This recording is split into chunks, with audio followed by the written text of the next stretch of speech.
कैसे जुड़ी हुई होती हैं।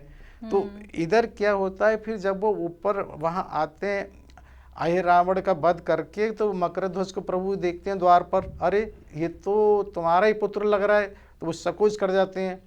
तो उसे वहाँ छुड़ाया और फिर ये उसके बाद उसी को उस नगरी का राजा बनाया जाता है और उनसे कहा जाता है कि सात्विक तरीके से तुम इस नगर का पूरा निर्वहन करो, और उसके बाद वो ऊपर आने की बात होती है। यहाँ एक प्रसंग और मैं जरा बताना चाहता हूँ, एक भू रावण का। ये भू रावण का जो प्रसंग है, ये परम अवतार श्री कृष्ण के 21 जनवरी 22 के एपिसोड से लिया गया है।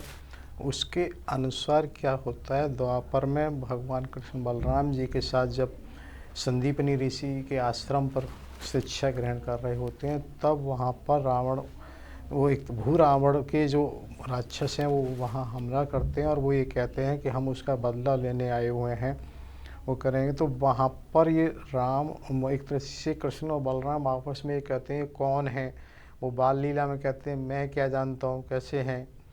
तो वहाँ इधर क्या होता है कि एक तरह से जो बैकुंठ लोक में जो भगवान जी हैं और वो नारद जी आपस में चर्चा करते हैं, प्रभु ये भू रावण कौन है, इसका क्या है, तो इसका कैसे जुड़ा हो, क्योंकि वो जब ये कहते हैं कि मैं युगों से तुम्हारे से बदला ले प्रतिशोध लेने की प्रतीक्षा कर रहा हूँ, तो वो कहते हैं भाई ये तो उस समय कोई था नहीं।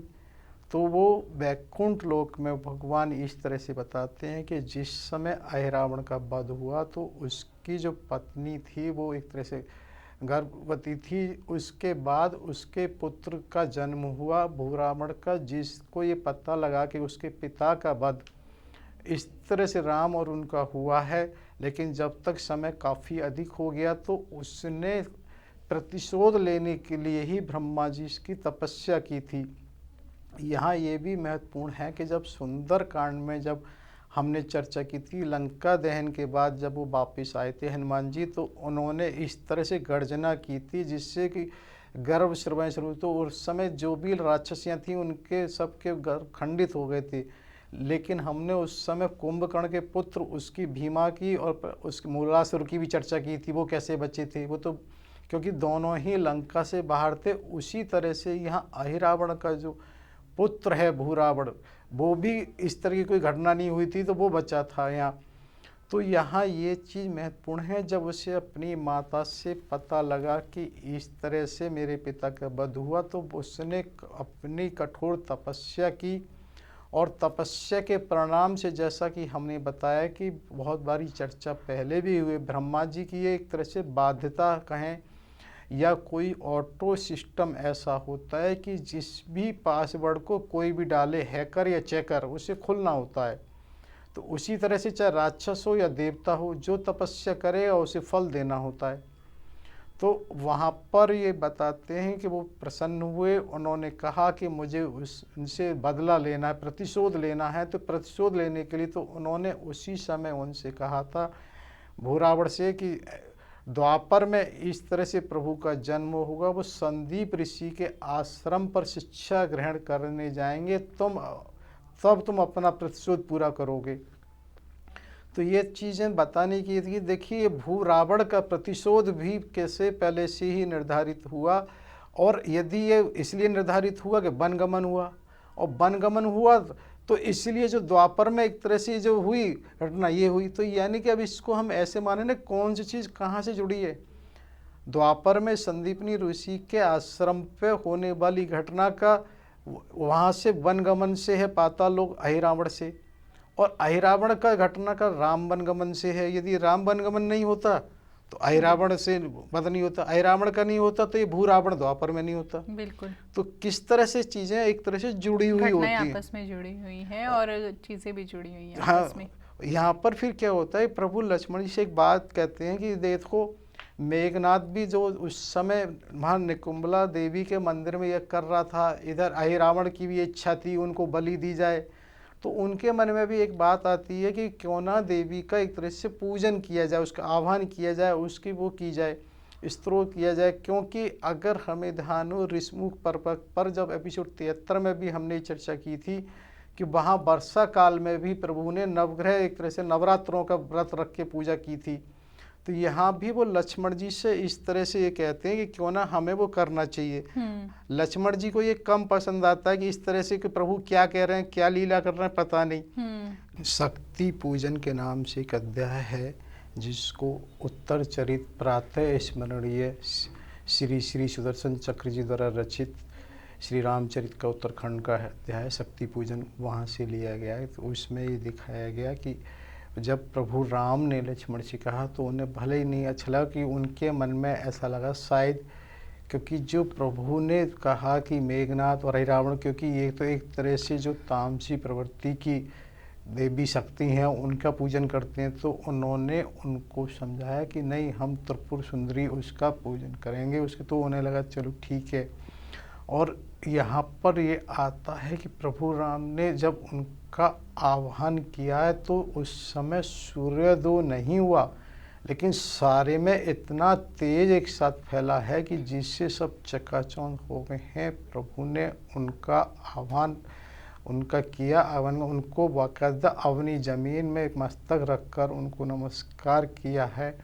और उनके स्तवन में जब ये कहा गया तो उन्होंने भी ये कहा कि राम ये तो तुम्हारा सिर्फ बड़प्पन है जो तुम इसलिए ऐसा कर रहे हो, नहीं तो तुम्हारे संकल्प मास से तृण मास से भी कुछ हो सकता है। क्योंकि प्रभु को एक मर्यादा ऐसी बनानी है कि हमें कोई भी काम कहीं भी किसी भी तरह का ऐसा कुछ करना हो तो हमेशा हमें शक्ति का निमंत्रण एक तरह से पूजन अनिवार्य होता है। क्योंकि उधर आपने जब ये देखा था सेतु बंद हुआ तब भी उन्होंने एक तरह से रावण को आचार्य बना के पूजा की थी। इसी तरह से उन्होंने ये देखा कि एक अंतिम युद्ध कहें या उसके उस पे होने जा रहा है या एक तरह से पूजा कहीं बाधित हुई है तो उनका आह्वान किया है और वहाँ पर वो विजयी भव का आशीर्वाद भी देती हैं और ये कहती हैं तुम्हारे लिए तो कहीं कोई ऐसा है ही नहीं। तो यहाँ पर ऐसा भी आता है कि कहीं कि वो उस समय अदृश्य रूप से माता 10 दिन जब तक युद्ध चला है लंका में उन्होंने वास किया है। और जिस समय वो उस समय जब वो जा रही होती हैं तो तेज इतना व्याप्त होता है कि वहाँ पर जो लक्ष्मण सहित सभी लोग चकाचौंध हो जाते हैं और उसे नहीं देख पाते। लेकिन उसके बाद ऐसा देखने में आता है कि सभी वानरों में प्रभु में एक अलौकिक तेज का वो होता है जिसकी वजह से सब में नई ऊर्जा की जागृति हो जाती है और जिससे वो फिर युद्ध के लिए तैयार हो जाते हैं। उधर क्या होता है कि रावण भी क्योंकि अब उनके मुख्य जो हैं वो मारे जा चुके होते, जो बच्चे कुचे सैनिक हैं उनको वो करता है। और ये बात भी आती है कि जो भी युद्ध भूमि में राक्षस वो पड़े हैं उनको इस कदर युद्ध हुआ है कि कहीं कहीं तो आते हैं पूरे चिट्टे इस तरह लगे हुए हैं, पूरा एक तरह से रक्त का ही दलदल हो गया है, कहीं कुछ है। और ये भी आता है कि उन सबको ही समुद्र में कहीं न कहीं एक तरह से फेंक दिया जाता है, प्रवाहित कर दिया जाता है। और ये इसलिए भी संभव है कि जैसे हम वर्तमान में भी जब समुद्र में क्रूड ऑयल का बहुत अच्छा सोर्स मानते हैं और जबकि क्रूड ऑयल को ये भी मानते हैं कच्चे तेल का कि जो उसका ओरिजिन है कहीं ना कहीं जीवाश्म से ही होता है।